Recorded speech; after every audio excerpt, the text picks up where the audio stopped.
నాకు జన్మనిచ్చినటువంటి తల్లి పరదేవతా స్వరూపం, ఆవిడ్ని నేను చంపడం ఏమిటి, చంపనన్నాడు. రెండవ కొడుకుని పిలిచాడు సుషేణుడు, అమ్మని చంపన్నాడు, నేను చంపనన్నాడు. మూడవ కొడుకు వసువుని పిలిచాడు, నేను చంపనన్నాడు.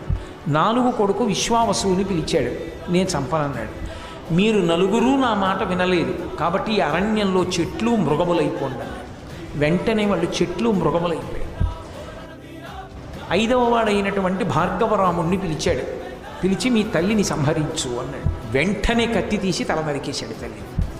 భార్గవరాముడు, ఆవిడ తల ఊడి పడిపోయింది. పడిపోగానే తండ్రి ప్రసన్నుడయ్యాడు. ఒరే, నేను చెప్పిన పని చేశావురా నువ్వు, చాలా చాలా సంతోషిస్తున్నాను, నీకేం వరం కావాలో కోరుకో, ఇస్తాను వరాలన్నాడు.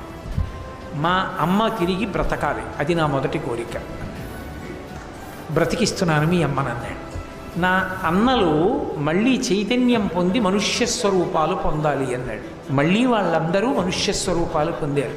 నాకు చిరంజీవిత్వం కావాలన్నాడు, ఇస్తున్నాను. అందుకు పరశురాముడు చిరంజీవి అయ్యాడు. జమదగ్ని మహర్షి యొక్క వరం. ఆయన చంపాడు అంటే పరశురాముడు, ఆయనకి తన తండ్రి అయిన జమదగ్ని మహర్షి యొక్క శక్తి తెలుసు.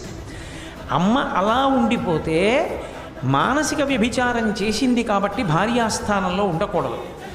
చచ్చిపోతే మళ్ళీ బతికిస్తే ఆ దోషం అక్కడతో పోయింది కాబట్టి మళ్ళీ భార్యాస్థానంలో ఉండొచ్చు. అందుకు చంపమన్నాడు. ఆ తండ్రి అంత శక్తివంతుడని తెలుసుకున్నవాడు కాబట్టి పరశురాముడు చంపాడు.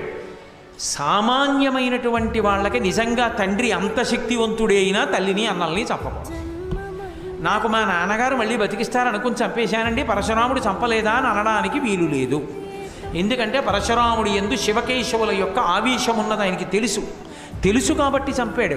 మనకు అలాంటి ఆవేశాలు ఉండవు, లేనిపోని కొత్త ఆవేశాలు మనకు ఉండకూడదు. పరశురాముడి జీవితం